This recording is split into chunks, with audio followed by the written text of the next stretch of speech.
et je vais te donner un conseil. N'épouse pas quelqu'un qui ne te plaît pas. Parce que vous risquez d'être enfermé dans un piège avec quelqu'un qui physiquement ne vous attire pas. Mais quand ça n'a qu'à être Nzambi, ah, vous risquez de dire façon.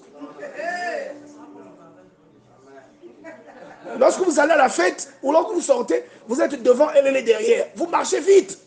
Vous allez à la fête, vous êtes assis, vous faites toujours semblant d'aller parler aux gens. Parce que vous ne voulez pas qu'on vous associe à la personne qui partage votre vie. Tu vois un peu?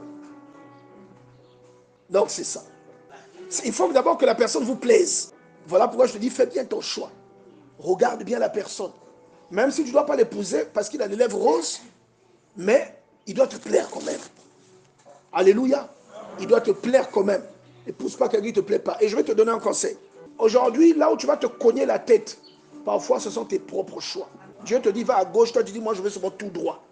Dieu a des projets de bonheur pour toi. Jamais tu ne seras d'accord pour donner du poison à ton enfant. Et la façon dont tu aimes ton enfant, Dieu t'aime plus que ça. L'amour que tu as pour ton enfant n'est qu'un échantillon devant l'amour que Dieu a pour toi. Donc, combien à plus forte raison, Dieu te donnera le conjoint qu'il faut. Et quand j'ai envie de rire, t'as le sourire. Elle rit. Et là, moi, ça me pousse à regarder Even. Épouse quelqu'un qui est ton ami. Vous serez heureux. Je vous dis la vérité.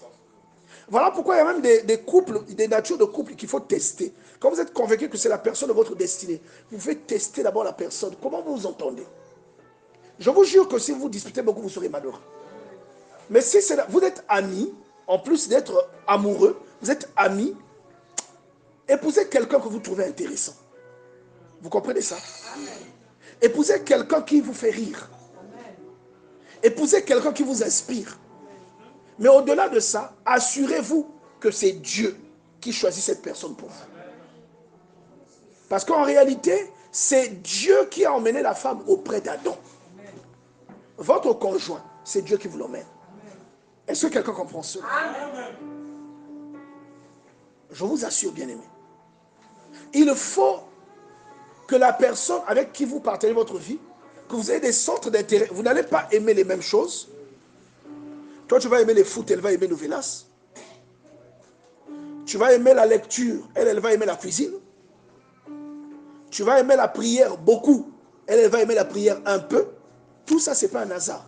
C'est parce que Dieu veut que tu lui fasses aimer la prière comme toi tu aimes la prière. Dieu veut que tu deviennes humble. Il va t'envoyer une femme humble.